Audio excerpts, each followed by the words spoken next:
A very good afternoon to all of you. This is Ashwini Kumar Kota here, and on behalf of my company XLPro, I welcome you to this first webinar of 2018 that we are conducting today. And for those of you who have been with me for 2017, 16, 15, some of you I see have been with me for a long time on various webinars. Welcome back. And those of you who joined for the webinar for the first time, welcome to you. And if you want to check out the past webinars, you can always visit our YouTube channel and take a look at the work we've been doing. Today, what we'll do in the next few minutes, probably at 20 minutes to half an hour, I'm going to cover some very specific aspects about corporate learning and how the outlook is for 2018, especially in India. What is the kind of market trend we're seeing? How was the experience in 2017? And what are those two, three things I'm looking at being very hot in the market as far as 2018 is concerned? First of all, a brief introduction about my company. Most of you would know XLPro because we have been around for quite a while now and we're a well-known name in the e-learning industry, both in India and the Western market. But just in case you missed out and you don't know much of what we do, I'll give you a quick snapshot about who we are. I'm the one who started the company in 2011. That's XLPro. XLPro stands for Extra Large Excellence in a Chosen Profession. Whatever you're doing, our endeavor is to bring in technology to make you do it better and learn better. And our core competency is corporate e-learning. We consciously avoid taking up schools and college projects because our core focus is about adult learning, corporate learning, and that's what we are specializing in. We are based in Bangalore, like all tech companies, most tech companies in India. We're based in Bangalore, have a good development center here, but we service the clientele globally. We got clients in India, US, various other countries, different language speaking countries, and the world is flat. So you name it, we do it across the globe. And when I say we do it, what exactly are we doing? Let me give you a quick snapshot of that too.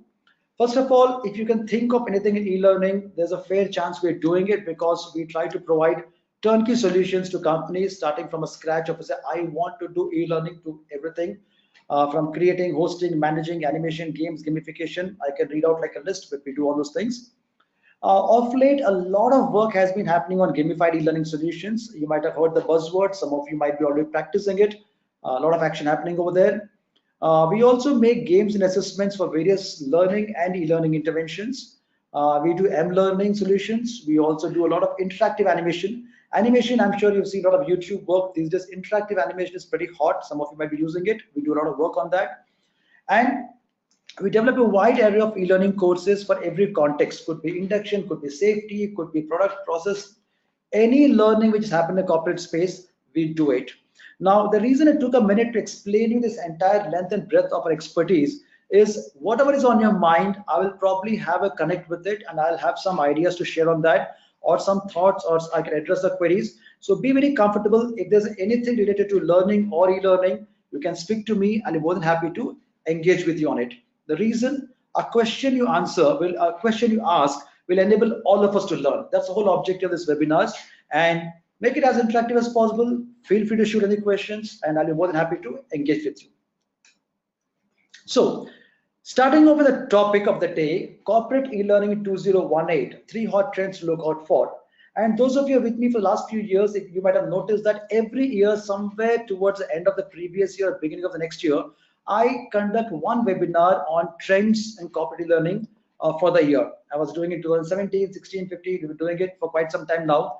And every year, the way the trends look is quite different, and especially the Indian market. From 11 to 18, I've seen a tremendous transformation in the way we look at e-learning itself, not just because we are becoming wiser, it's also because our technology is becoming more accessible and more cheaper, more economical, and more comfortable to use. So over the last couple of years, I've seen the adaptation of e-learning being amazingly wide and comfortable in the country. And we look forward to using more and more of technology to make our lives easier as far as learning is concerned. Having said that, why do we need to know the trends in corporate e-learning? If you just Google up trends e-learning, there'll be hundreds, probably not hundreds, 50s, I can say a good number of bloggers who, for want of SEO or SEM or whatever you can talk about, have put in their points. Some are experts who have shared their views. A lot of stuff is available in the market in terms of trends in e-learning. But if you go deeper and see, okay, trends in context to whom? Something happening in the academic circuit in the US, if it's not contextual to me, it's like nice to know, but what am I supposed to do about it? Today's webinar is all about being practical. It's about the corporate space in India and what are we doing about e-learning. So why do we need to know the trends of corporate e-learning specifically in context to India? Because a trend is a general direction in which something is developing or changing. Whether I'm a part of it, I'm leading it, or I'm a laggard, or I'm a fence sitter, it's important to know, because whether I like it or not, the world moves forward and one day I'll be pulled into it. So if I'm a part of it, I'll enjoy the experience. If I'm a laggard, I get pulled into it. So it's important to know what's happening. When I say what is happening, I would mean the best practices. If somebody has got it right, we need to know about it and then see if I can be a part of the bandwagon. The next practices. There are always pioneers who are experimenting with new things, getting it right. 10 times they fail, 11 times they get it right. So if somebody is doing some good stuff and trying some next gen stuff, and I want to be a part of the excitement and be a part of the transformation, the change journey, this is where it starts.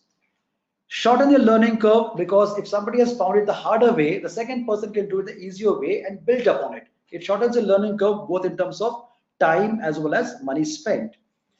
And last and most important, build on others' experiences. When somebody does something, they expect you to build up on that, and that's how communities are built. E-learning today, especially corporate learning, is a very strong community where we collaborate extensively. There's nothing like hard competition. There's soft competition. One tries something, second builds upon that, third brings something else to it, and we are co-creating solutions. And being a part of the community, I would love to exchange views with you, thoughts with you, to see that whatever we're doing, we can build upon that as a community as we go forward. That's what the trend is all about. Trends in corporate learning, when we come to specifics, what are we going to observe and what is it important to that's important to know? First and foremost, we need to see what are the positive trends. When I say positive trends, some people have got it right, others are also getting it right. There is a momentum building up. It's important to keep an eye on it. Whether I've got the budgets for it, time for it, not important. I have to be on it as far as thought is concerned. Potential trends, people do talk about things like today, for example, you talk of AR, VR, that's augmented reality or virtual reality. Lot of action. People feel they're game changers, things can happen, but I don't see a lot of action. I don't see a lot of companies adapting it today because there are reasons. There are technical reasons, technological reasons, conceptual reasons, but potential trends. We should know what's happening out there, because what is potential today could be positive tomorrow. Having said that, there are also negative trends which look like amazing stuff or did well a few years ago, but suddenly right now we don't see much happening for whatever reasons. People have moved on, technology has changed, somewhere a negative trend is picking up, and I don't want to be the one who's landing up on the negative trend, paying money for something which is not working tomorrow. Two examples of that: flash-based modules and MOOCs. If somebody is investing heavily in a flash-based model today, I'll ask him or her to be cautious, because technology getting obsolete, even the best of modules could become problematic tomorrow. These are small examples, but we should watch out for positive trends, potential trends, negative trends. But in this module today, I'm going to cover 3 positive trends. I'm not worried about potential trends. You Google up and you'll find umpteen amount of content on it. Negative trends, well, we don't need to discuss much on that. But positive trends, we should know what's happening and where's the momentum going and how well we can ride the tide here. Let's get started. The first positive trend, which I'm very kicked up about discussing, is gamified employee induction. If you refer to the past programs, the past trends I've spoken last few years, at least 3 years I've been consistently talking about gamification. Because gamification, from the time it caught momentum, it was like the hot cake. Everybody was talking about it. People were experimenting with it. Some burned their fingers big time. Some got it right. A lot of things happened and a lot of space was covered, and it was an enjoyable experience. It's an adventure of sorts. We have made a lot of gamified e-learning modules for clients across various sectors. But one thing over the last 1 year I saw, which is catching momentum, and I see it like a solid hotcake trend as we go forward, is gamified employee induction in India. You'll be surprised that at least almost 70 to 75% of the projects we did in gamification last year were on employee induction. And the order book today is very heavily driven by employee induction. I'm surprised at companies from real estate industry, from manufacturing industry, from IT industry, across industries. Again, I keep saying the world is flat. Today, the industries have become flat. It doesn't matter whether you're a factory or a BPO. Everybody is in for employee induction, gamified employee induction. So What is it that's so special about it? First is we see millennial workforce, a lot of change happening in terms of the people being inducted. So the people being inducted are coming with a mindset where they are used to learning online, used to gamification, use some comfort, and that makes it easier for us. Second thing I observe as a trend and as I'm seeing forward is pre-induction. There was a day we had a psychological or a practical mindset where, okay, we give the offer letter, the employees join the organization, and once the employees join the organization, then we will put them in a classroom, give them some forms to fill, then do a 1 day, 2 day, 1 week, 2 week, 3 month induction program. The person is inducted, the person goes to his office. Well, times have changed. The world is flat. It's all tech world. Today, what companies are saying and what even we are advising is anything which is the public domain, why don't you pass it on before the person joins the company? The person comes excited. But you pass on something like you dump a PDF file that doesn't make the feel good. You have to give the experience of joining you to be an exciting experience for the person before the person joins. So pre-induction, induction, post-induction can be nicely gamified to give it an engaging experience. Higher attrition, what does it mean? The more attrition, the more people joining in, the more recycling happening, and the more induction to be done. We talk of volumes. Talk of volumes, talk of cost. Talk of cost, cost optimization. Gamified induction, surprisingly, comes with a bit of fixed cost. I mean, there's a good amount of money you spend to get it off the ground if you're really trying to do it a good way. But eventually, your recurring cost comes down, and your per day cost in terms of the opportunity cost, the hours lost, the classroom training, all that stuff you look at it. A lot of stuff can be passed on to gamification in a good way. And I was speaking a little while ago, the better bandwidth, the kind of technology we've got, the kind of today, if you look at our mobile phones, I don't know if we are smart or not, but our mobile phones surely are smart. So we can leverage on the smartphones to enjoy the gamified induction. So this is something which is catching a lot of steam. I look forward to it as a very positive trend as we go by, and early exposure to online learning. Today, if you look at induction, when it happens at the grassroots level, the base level. A majority of the employees inducted into a company are people joining the workforce from their education. Some of us are, of course, joining companies from companies.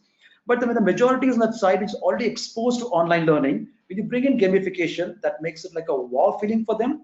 And some of them are even exposed to gamification through their personal learning initiatives like Duolingo, etc. So it gives them a nice edge and gives a good reputation or a feel to the company too. It's a win-win situation. That's why gamified employee induction is something I see as a hot cake as we go by. Having said that, I would like to cover a couple of examples with you right now while I'm talking. If you can look at the handout section, you will find that I've placed a handout out there. I'm sharing my screen right now once again. You will find the same file. There's a Word file. It's actually a PDF file out there. It's a handout file.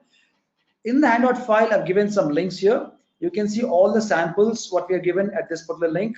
Gamify induction at this link, some other stuff here. So let's look at this particular URL, the Gamify induction URL. I'm going to open it in my browser. If you open the Gamify induction URL, you will come to this particular file. I'm playing it for you. I'll play it for a few seconds to get a feel about how the Gamify induction works.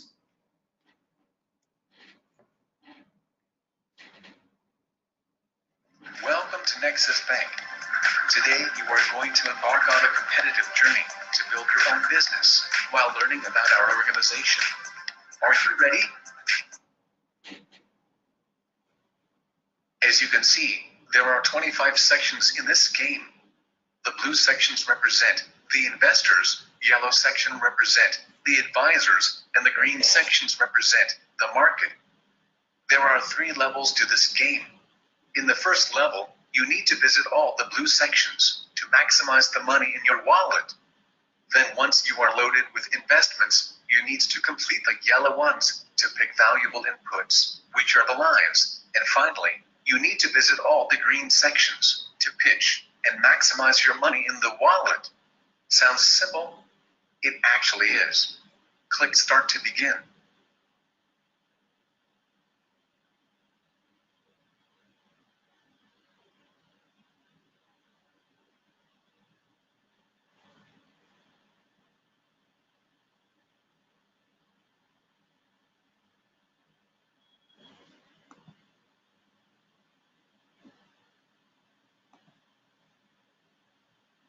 All right. It was a quick warm up for you. It's a complete module. I would not run that here completely. The reason I mentioned about that is you can find it on our portfolio page, and I'll give the link also to you. Run through it completely. You'll find more examples of Gamified Induction. As you can see here on my portfolio page on the website, Amazing Race, Everest, this one, all of them are Gamified Induction samples. Whenever you're free, please take a look at them. And these are just random samples. We can have any theme, any concept, any mechanics. So whenever a company has got a learning content based on the business need, we can gamify the entire learning experience for the inductees. All right, going forward from there, let's look at the next part of the program right now. The second topic, what I'm going to discuss today, or the second trend I'm talking about, first we spoke about gamified induction. While gamification is hot, gamified induction is hotter. Micro learning for product and sales training. All of you might know what is micro learning. If you're not, I'm going to cover it in a few seconds right now. Micro learning, application of micro learning for product and sales training is something I see is a very hot trend catching up in 2018. When we talk of micro learning, it's basically micro and learning, small snippets, or you break the entire learning modules into bite-sized modules and give it out as an experience. So one doesn't feel fatigued and the excitement is high and the person enjoys the learning experience. So usually microlearning comprises of animations and games. Like if you see YouTube, you'll see a lot of explainer videos, which are like small videos about few seconds. I'll show you a couple of them right now. And similarly, games, a lot of small games a person can play within about 5 minutes or 10 minutes and learn from it. That's microlearning. And we talk about microlearning trend for product and sales training. What is this whole thing about and why is it so hot and why do I think it's going to catch up? Because what microlearning does, it provides focused learning of ever-changing facts and techniques. Those of you in FMCG or pharma sales, you would know very well that the products and the information about the products or new features, they keep on changing and the updates are sent to the employees on the field who are all across the country.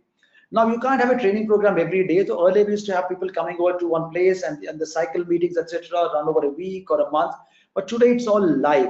You can use microlearning because almost everybody has a mobile phone or a tab, and on that a person can quickly catch hold of an animation, go through a game, and get acquainted with the information very fast. And second thing is, by breaking the learning to small pieces, a person learns one small thing at a time. Especially when you talk of factual learning or requiring top of the mind recall mainly for sales, it's like a boon. Second thing, very easy to roll out. You create one animation, it hardly takes a week's time to create a good animation of about say a minute. We do it for a lot of clients, and then you roll out instantly. I have clients who don't have very heavy technology stuff. So what they do, some of them even use WhatsApp. The animations are sent on WhatsApp and the sales team is learning and it's like running well. So today there's no constraint. So if you got a need, a small game, small animation, week, 2 weeks, decide and roll out. So any message can be communicated and trained very well.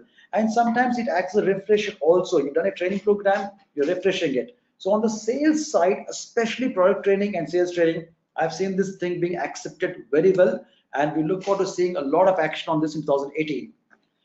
One more thing you observe is consistency of engagement spread over time. What do I mean by it? You start something today, like suppose you call somebody for a training program, the person sits in the program, is gone, and the link is broken. Here, some of you might be receiving a lot of messages from friends every morning, and we're constantly in touch. Similarly, when you get a message or an animation every 2 days or a game every week, so the consistency is there and the engagement is constant, and you don't miss out and you don't lose out on, okay, I know it, but I don't remember it. That feeling is reduced. That's the advantage here.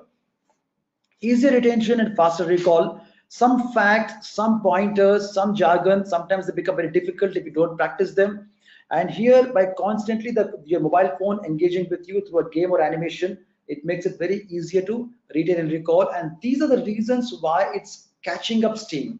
I'm pointing these points out because a lot of people have benefited from it. And if you're on that edge and if it makes sense for you, you can try it out because these things have been proven in the market more or less. Another important angle, now this is something which I've not seen many people using it very efficiently, but yes, it is there, is better data for analysis and live course correction. You get a lot of data on your LMS in terms of who's accessing, who's not accessing, how much is scored, not scored. If you've got a good LMS administrator, or if you've got a good report generation mechanism, you can use this data to decide in terms of what is the next course of action for the next microlearning initiatives. So you're seeing the effectiveness of your training engagement live as you're rolling it out. So your next engagement is tweaked or tuned as per your recent feedback. And of course, effective use of mobile devices anytime, anywhere. Today is a generation where the sales reps, especially in sales of pharmaceuticals or FMCG, etc., all over the place, they're traveling, they don't sit in offices, and most of the time they're spending either traveling or waiting for the client or waiting for a doctor. And that's where I've seen a lot of people, instead of seeing some WhatsApp messages or waiting away time using some junk games, these people are actually able to engage on the mobile devices and learn and enjoy at the same time while using time constructively. So this trend has been amazing. The number of pharma companies we've worked with the last year itself has been fantastic, and their acceptance has been great. And I see it as a very good trend as we go into 2018. Now, a quick point on the examples of microlearning, but I'll go back to the page. That's my profile portfolio page. I'm just sharing my screen once again. Okay. The PDF file, what you saw a little while ago, the same one. I've given a couple of examples here, microlearning games. You can click on these examples and see the games for yourself. I've given the animation here, microlearning animation. So these are 3 samples. You can click on your computer and access them at your convenience. Right now, what I'll do is I'll take a moment to show you one small animation. This is the portfolio page. You can see a lot of animations here. Let's look at the first one. Human life has many risks, like untimely death, critical illness, and accidental disability, which may lead to loss of income or depletion of savings of the affected family. Life insurance is an intelligent solution which works on the principle of risk sharing by a group of individuals who face similar risks, where the insured person pays a small amount of money as a premium to the insurance company, and the risk is transferred by the insured to the insurance company. So, in case of contingency arising, the insurance company pays a defined amount of money to the family of the insured so that they can manage their lives and achieve the goals as planned.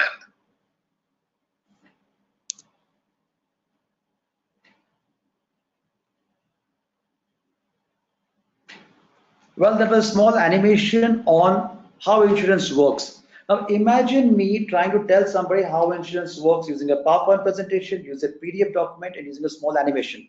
Now this animation can be seen on the mobile phone, and somebody who wants to understand the fundamental gets it right in one shot. So this way, a lot of small micro learning animations spread over a period of time have proven to be very effective. And again, as I keep on talking about the order books, there's something which is looking very great for us, and I see it as a trend. Game, I will not play a game right now, but I would like you to look at this section here on the website. You can see a lot of games. Of these games, you can see the InfoSec. You have the link with you, and you can try it out, play it out. One, I'll recommend this one. Second, I'll recommend this one, and you'll realize how and why these things are so engaging and productive. I seem to have a couple of questions here. Let me take a look at them. Okay, there's a question here from Prashant. Is microlearning totally video based? To answer your question, Prashant, microlearning is not totally video based. Fundamental of microlearning is slicing up the learning engagement into smaller bits and pieces where each can be consumed by itself as a standalone entity, and collectively they build out the complete learning experience.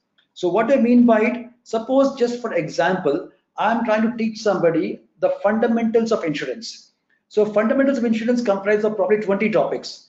Earlier, I used to do it as one module. I'll start with topic 1, topic 2, topic 3, put a PowerPoint presentation or put a e-learning module. Today, what you do is the designing, the instruction designing has changed, and I break it into small bits. Now, the bit based upon the context and the topic of learning, we decide whether a level of engagement is required or not required. If required, how much is required. So any instructional design expert will be able to focus on that. And if, for example, I'm talking about a point where engagement is not required, we'll create a video. A video could be an animated video or a real video, which is a short video, or a combination of both. And if an engagement is required, what kind of engagement I talk about? Is it a click, is it a drag, or is it a type, or is it calculate something? It all depends on the subject. Then we convert it into an activity or a game. An activity or a game gives higher engagement. A video is a non-engagement. Sometimes you create a video and add a quick quiz of 1 or 2 questions just to see the person got the concept right or not, and that itself is one bit of microlearning. This way, the instructional designers focus upon creating a learning experience which is exclusively directed towards microlearning. A word of caution: when you deal with microlearning, please deal with experts only who got the grip on it, and not any amateur designer, because microlearning is very, very tricky. It looks very simple. Anybody can write a script, anybody can do a game. It's not like that. They can do it, but the effectiveness of what you create is extremely important. I hope I could address your question. If there's anything else, please type in.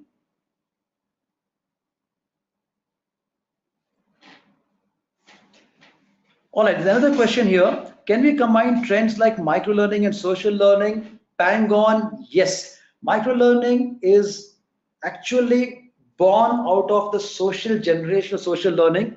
Microlearning, if you look at what I've spoken till now, is what we create. But the next topic I'm going to talk about is going to be something interesting, because microlearning induces a person to share. Today we are driven by a thought process of sharing. If I send you a nice image or nice video, what's the first reaction? Look at it, love it, share it. We don't keep anything with us anymore. Something nice is shared. When you share, the other person comments, compliments, does something. So the learning goes to a completely different level altogether. All right, going ahead. Let me just take a quick check. The screen is fine. Yes. The third topic of the day is what the question was about, and I'm just leading into it. It's a coincidence, it happened at the same time. Social learning for compliance training. Some of you might be aware of the concept of social learning, some of you may not be aware of it. So I'm going to speak for a few minutes on social learning. And what I've seen is compliance training is extremely, extremely, extremely critical and important for any company. It is like a no-brainer, a non-thinkable thing. You cannot run a company without compliance training. If you're probably creating problems for yourself. Then we had this classroom training, then we had this namesake training, then we had this e-learning modules, and now we have got a social learning and compliance training, and which is actually changing the game, because the acceptance involvement seems to be much more better here. So let me take you through this world of social learning. When you make something social, when you take learning to the social level, what are your options? First, blocks. Today, when I look at learning, it is formal plus informal. So for example, I'm talking about say fire safety. The first thing when I say fire safety training, you might, those of you who have been in the industry for some time would know it as a drill. Fire safety training is always called a fire safety drill. There's a fire officer who comes here, tells you something, gives you the pictures, that the evacuation plan charts, demonstrates the fire extinguisher, etc., etc. Then there is a fire alarm, and then you all go and do whatever required to. We should do that even now. But along with that, a lot of knowledge can be shared constantly. So annual fire drill probably happens once in a year. But during the year, what am I doing? I can do much more to keep myself alert. So in case of a contingency arising, I'm prepared. We got blogs where a lot of stuff is being shared. Fire was an example. I'm talking of all compliance here. WhatsApp groups where a lot of sharing happens, a lot of experience are shared. Today, even if I've personally not gone through something live, the people sharing live experiences makes me more knowledgeable and more contextual, so I can prevent any untoward incidents as far as the compliance is concerned in my organization. Discussion forums, LinkedIn groups, Facebook, Google Hangouts, you name it, you do it. Are you present? You just have to be present in the right place, which makes a difference. And you have the formal learning, and social learning builds up on that. So how does it do that? And what are the advantages? So what social does, it ensures voluntary collaborative learning through experiences and opinion sharing. While the fundamentals are known to us, like suppose I was talking about fire safety, I can talk about something like POSH, or I can talk of InfoSec. I showed the game a little while ago. Information security. So one is, of course, knowing what is right. Second is hearing other people's experiences and being more wiser and collaborative in such a way. So practically real life, we minimize the chances of any untoward incident occurring. So that's the reason why social learning is very hot on compliance learning. Helps in keeping the context practical in life beyond the module. Module is fine, it's all good for the basics, but beyond that, live as of today, what is happening in the real world context, if some real cases come up, somebody's talking about it, somebody's analyzing it, we get to know about it. And one example I'll be talking about, of course, I'll not jump the gun, I'll talk of examples the next slide. Very importantly, when you talk of social, you have to moderate it. If you don't moderate it, anybody does everything, and too much of dumped information doesn't actually provide a direction. So if you're running a social learning campaign in your company, ensure that while there is this basic module, there's a social engagement, but you're moderating to channelize the content coming in. You're curating the conversations and content and moderating in such a way that the objective, the learning objective, is not defeated. Couple of case studies. Anybody who's been watching any kind of news for the last 3 months would know what I'm talking about here. The Me Too campaign. Okay, I think I wrote Me Too in one word. It's me space too, Me Too, hashtag Me Too. Now, you all might be aware of the person Harry Weinstein and what's the mess which was created. Keeping the news aside, so what has happened? A lot of people suffered the posh issues, but when the hashtag Me Too came in, people came out to speak. When people came out to speak, we all came to know what is happening in what industry. And based on that, even people who were not speaking earlier started speaking, policy started getting formed, the law started getting stronger, and action happens. If you would like action to happen, we need to speak and collaborate and communicate. We also induce confidence, especially in POSH, it helps to create social learning. Now here I would like to speak about something very, very important and interesting. Some of you might be aware, others, if you're not aware, this is something I'd like to share with you.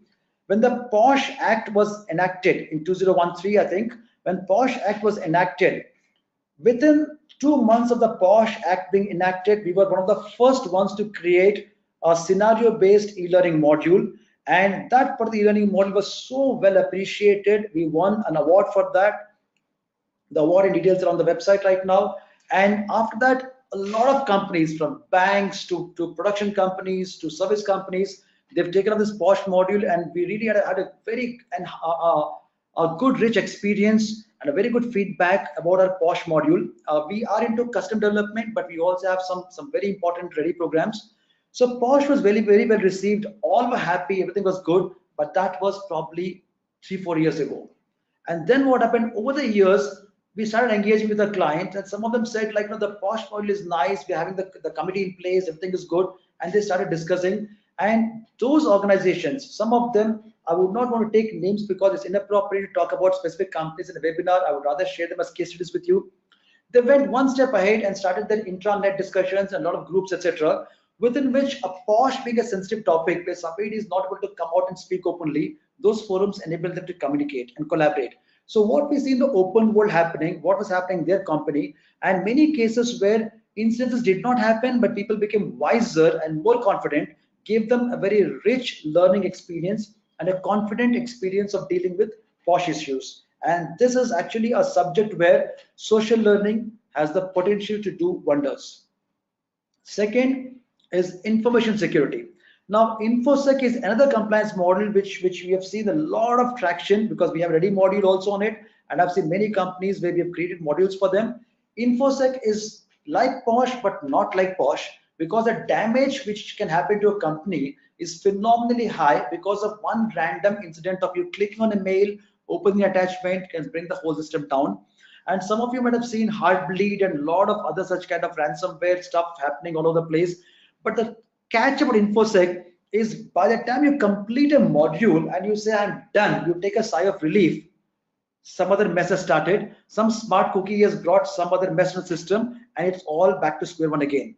InfoSec has to be live. As of today, what are the challenges? What is reality? What is it? What is not?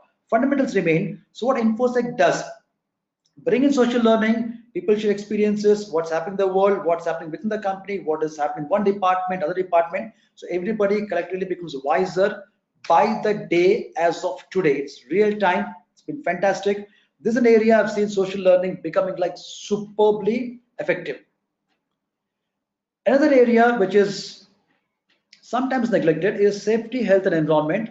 This to deal more with factories and even organizations where some instance happening in some plant or some location when they are shared over the social media, discussions happen. I would not say public social media, I would mean collaborated groups which are focused for the company. A lot of sharing happens, and people have been able to learn from what's happening in other departments and other plants and sites, specifically talking about real estate and factories, and use those inputs for their safety. These are three areas I'm speaking about. Time doesn't permit me to go on and on, but if you look at what I'm talking about, any area which requires people to collaborate, talk, share experiences, become wiser, social learning is bang on. And I'm betting very heavily on that, because in the coming year, I see this as a very hot stuff as far as compliance learning is concerned. If you got any compliance training program at a social angle, word of caution, moderated, focused, expertise driven, not something casual, and you can have some really good learning experience. Okay, I've got a question here. Social learning, I explained you what is social learning. Prashant is asking a question, how social learning is imparted in the corporate environment. Please share briefly. Prashant, just as I mentioned a little while ago, like it could be using any of the tools which are relevant for the organization.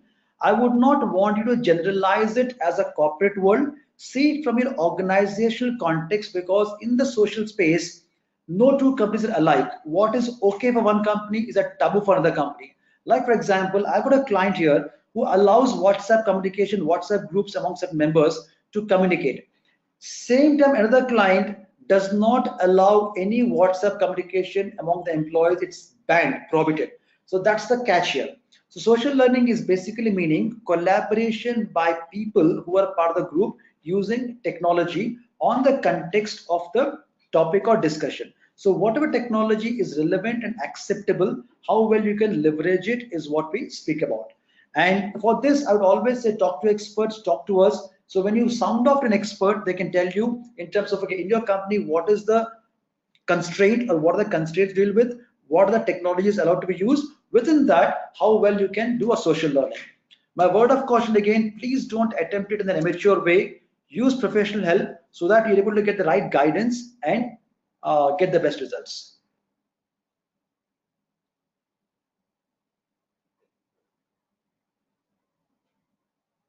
All right, so that's it. Wonderful. I can see almost quite a few hands up here. If there are any questions, please feel free to shoot. Good.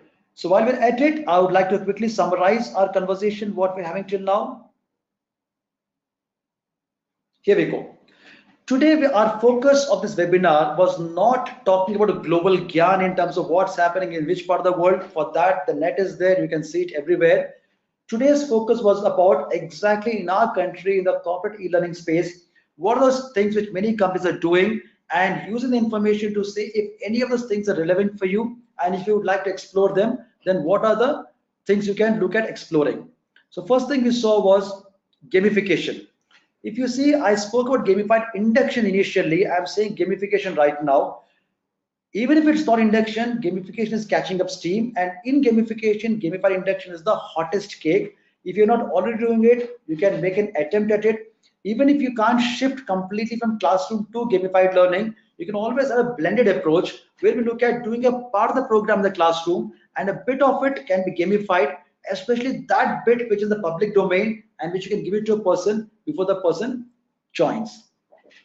Second, microlearning, games and animation. Mainly we see it in product and sales training, a lot of traction out there. So if you're not already trying it, you should try it out, because microlearning can be experimented very easily. You make a small animation, small game, try it out, make 3-4 animations, see how it goes, get a good traction. Your boss is more than happy to give you the budgets. So it's worth experimenting. Third is social learning. Be very careful, it can go out of control. So if you got any compliance learning and you're really a believer in that, use expert help to communicate, to see how it goes, and try to initiate social learning, because learning cannot be a one-way street. It's not like I tell you listen. When you collaborate, you can see a lot of content being shared, and a real engagement and application comes in when you bring a social edge to your compliance learning. So these were three things I shared with you today. It doesn't mean these are the only three things in the market, but these three, based on our experience and expertise of being in this market, we felt like are some of the hottest things happening. And we look forward to seeing you, engaging with you, working with you. And over the weeks as we go by, some of you might be aware, I keep running a webinar every week. So I look forward to seeing you on the next topic next week. And if you've got some topics to share, if you feel there's something we can discuss upon, please shoot us. And here is my mail ID. It's hello@plexi.com. It's configured on my system. You write onto it. I'll receive it. My number is here. Please call us. Please reach us out. And anything in corporate e-learning, always remember, at XLPro, we're always there with you to walk the entire journey. So with that note, I wish you all the very best for your e-learning initiatives in 2018, and look forward to seeing you in my next webinar. Thank you very much. Have a good day.